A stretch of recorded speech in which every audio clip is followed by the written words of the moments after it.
Good afternoon to all. Good afternoon to lovely kids, their parents, the parents and teams of my kids. And special thanks to Chintan and India for inviting me here. It's my pleasure to be here to be part of such wonderful programs. I know that majority from Gujarat, so all are comfortable with English, Hindi, Gujarati. I can speak any three language. So tell me, which is okay for you? Gujarati, English? Gujarati. Okay, let's go for Gujarati. I am also from Gujarat, no worries. So let me introduce first myself. I am basically electrical engineers, and I used to talk with technical people. પણ આજે મને specially ચિંતાને invite કર્યો કે માસા તમારે આવવાનું જ છે, એટલે ચિંતાનું ઇન્વિટેશન હોય એટલે મારે ના કહેવાનો કોઈ સ્કોપ નહીં. હું ચિંતનને છેલ્લા 25 વર્ષ કરતાં વધારે વર્ષોથી જાણું છું. જ્યારે એને માય કિડ્સ સ્કૂલનું એને મગજમાં કોન્સેપ્ટ આવ્યો ત્યારે ફર્સ્ટ ટાઈમ એને મને કહ્યું, because he is also himself is a scholar. He is IT engineer from DVM. અને એની વાઇફ છે બિંદ્યા, એ MA ઇંગ્લિશ છે. એ એન્જિનિયર હોવા છતાં પણ એના મગજમાં આવ્યું કે મારે આ ફિલ્ડમાં આગળ જવું છે. કેમ? તો એ બેઝિકલી એની વાઇફના જે મોટિવેશન્સ છે એને ઇન્સ્પાયર કરવા માંગતો હતો, અને મારી પાસે જસ્ટ આવ્યો કે માસા મારે આવું કરવું છે, તો આનું નામ શું રાખવું? પછી મેં તારા મગજમાં શું છે? તો એને સજેસ્ટ કર્યું કે I am thinking for my kids. તો મેં પહેલાં જ કહ્યું કે yes, it's perfect name. My kids મતલબ મારા પોતાના બાળકો. એના મગજમાં એવું હતું કે મારે એવું સ્કૂલ ડેવલપ કરવી છે, એવો બેઝ તૈયાર કરવો છે કે જ્યાં હું બાળકોને મારા પોતાની રીતે ટ્રીટ કરી શકું. સો ઇવન ધો technical guys, and he is doing very nice in technical, I know very well.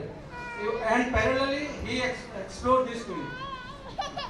તો એને પહેલી સ્કૂલ ડિસેમ્બર 2023માં સ્ટાર્ટ કરી સોમા તળાવ પાસે ઇંગ્લિશ મીડિયમ. સેકન્ડ એને 2025માં ખોડિયારનગરમાં સ્ટાર્ટ કરી, અને થર્ડ હમણાં રિસન્ટલી જાન્યુઆરી 2026માં રુદ્રાક્ષ એપાર્ટમેન્ટમાં કરી. અને મારી પર્સનલ વિશ છે કે every year at least one such a wonderful school he should inaugurate.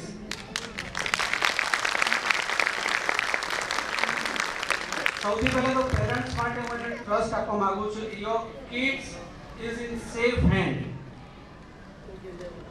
એ એવો માણસ છે કે એને શૂન્યમાંથી સર્જન કરેલું છે, અને એને ક્યારે એનું મોટિવ કમાવા કરતા he always believe in better service. Any school માં even though I am technical guys, મારું એજ્યુકેશન બેકગ્રાઉન્ડ નથી, પણ હું મારે એની સાથે રેગ્યુલર ઇન્ટરેક્શન થાય, and I used to travel many countries.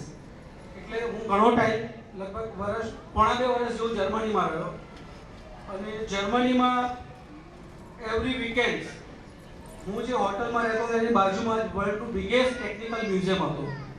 A મ્યુઝિયમમાં every week હું મારું પોતાનું ટેકનિકલ લર્નિંગ એક્સપોઝર માટે જતો હતો, પણ ત્યાં હું જોતો હતો કે why German are the greatest scientist in the world.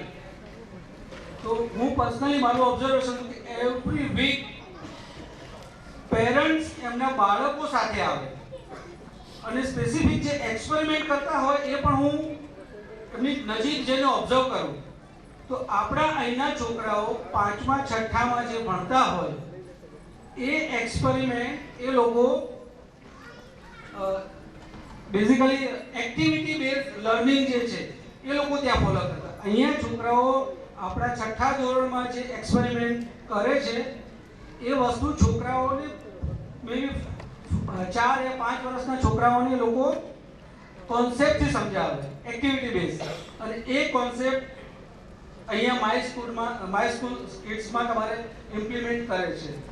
Activity base learning means, simple example, કોઈને સ્વિમિંગ શીખવું હોય તો તો યુટ્યુબનો વિડીયો જોઈને શીખી ના શકે.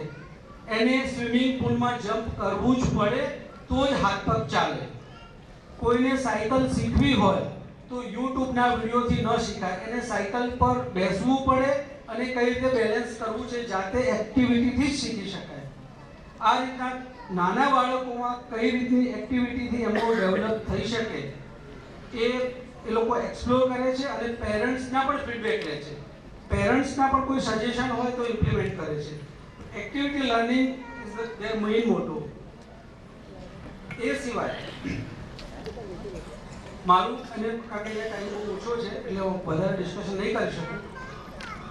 એક્ટિવિટી બેઝ લર્નિંગ છે, બેસ્ટ ટીચિંગ સ્ટાફ છે, એમનું મોટિવ બેસ્ટ સર્વિસનો છે. સો your and safety is must. there is zero compromise in safety. એના સેન્ટર પર સીસીટીવી કેમેરા હોય છે, રેગ્યુલર મોનિટરિંગ હોય છે. કોઈ અનઓથોરાઇઝ પર્સન ક્યારેય કેમ્પસમાં નહીં આવે. તમારું બાળક હંમેશા તમારું કોઈ તમે અથવા તમારો ડેઝિગ્નેટેડ માણસ આવશે ત્યારે જ તમારું બાળક તમને મળશે. So safety is the prime concern nowadays અને એ લોકો ટેક કેર કરે છે. આ સિવાય મારું પર્સનલ સજેશન છે માય કિડ્સ ટીમ્સને, એમના ટીચર્સને, કે છોકરાઓને સારી સારી વાર્તાઓથી પણ તમે લર્નિંગ કરાવી શકો. વાર્તાઓમાં આપણા જે પુસ્તકો છે, રામાયણ છે, મહાભારત છે, એ વાર્તાથી તમે બાળકને એને બોધ આપી શકો છો. અને આ સિવાય ગીતામાં જે ભગવાને કહ્યું છે એ બી બાળકને નાનપણથી જ જવું જોઈએ. ઉમળા બાળકને જે તમે સંસ્કાર આપશો એ ઇઝીલી એડોપ્ટ કરશે. કોઈ તમે 60 વર્ષના માણસને કહેશો તો એની એડોપ્ટેબિલિટી ઘણી ઓછી હોય, પણ નાના બાળકને તમે સમજાવો કે ભગવાન ક્યાં છે તો તમે એવું કહેશો કે મંદિરમાં છે. મંદિરમાં છે એ ભગવાનની મૂર્તિ છે. ભગવાન ક્યાં છે તો ગીતામાં ભગવાને કહ્યું છે કે ભગવાન તમારા હૃદયમાં છે. જો એ ભાવના બાળકમાં નાનપણથી આવશે તો એના બિહેવિયરમાં ચેન્જ આવશે. એ એના બધા કલીગ્સને રિસ્પેક્ટ કરશે, પેરેન્ટ્સને રિસ્પેક્ટ કરશે, ગુરુને રિસ્પેક્ટ કરશે. બધા માટે એને પ્રેમ ભાવ ઉત્પન્ન થશે. તો આ સંસ્કારની જરૂર છે. અત્યારે તમે વર્ષે લાખ રૂપિયા કે 2 લાખ રૂપિયા કોઈ પ્રી સ્કૂલમાં આપીને મૂકશો, પણ ત્યાં એ લોકોનું નો ડાઉટ એ લોકો પાસે બી સારા ટીચર્સ હશે, પણ જે બેઝિક ફંડામેન્ટલ વસ્તુ છે એ મિસ કરે છે. જે વસ્તુની અહીંયા ટીચરો તમારા બાળકોની કાળજી લઈ શકે અને એનું રિફ્લેક્શન તમારા ઘેર પણ તમને જોવા મળશે. છોકરાને નાનપણથી એના પેરેન્ટ્સ માતૃદેવો ભવ, પિતૃદેવો ભવ, ગુરુદેવો ભવ, અતિથિ દેવો ભવ, આ આપણી ભારતીય સંસ્કૃતિ છે. આ સંસ્કાર તમે નાનપણથી આપવાના છે. નાનપણથી એ લોકો શીખશે તો તમારા ઘરનું એટમોસ્ફિયર અલગ થશે અને બીજા લોકો આવીને પણ પૂછશે કે તમારું બાળક કઈ રીતે જાય છે, કઈ સ્કૂલમાં જાય છે, કેવા ગ્રુપમાં એને સંસ્કારોનું સિંચન થાય છે. પ્લસ ફાઇનલી આજે જે છોકરાઓના પરફોર્મન્સ મેં જોયા, આ હોલમાં મારે સેકન્ડ ટાઈમ આવવાનું થયું. આની પહેલાં એક મ્યુઝિકલ કોર્પોરેટ મ્યુઝિકલ ઇવેન્ટ હતો એમાં હું આવેલો અને આજનો પ્રોગ્રામ જોઈને અત્યારે મને એવું લાગે છે કે અત્યારે જે એક જ લાઈફમાં કહું કે આ છોકરાઓનું એટલું ટેલેન્ટ છે કે આપણા પ્રધાનમંત્રી કહે છે કે 2047માં વિકસિત ભારત થશે, પણ એનું પરફોર્મન્સ જોતા મને એવું લાગે છે કે આ લોકો 2037માં લાવી દેશે.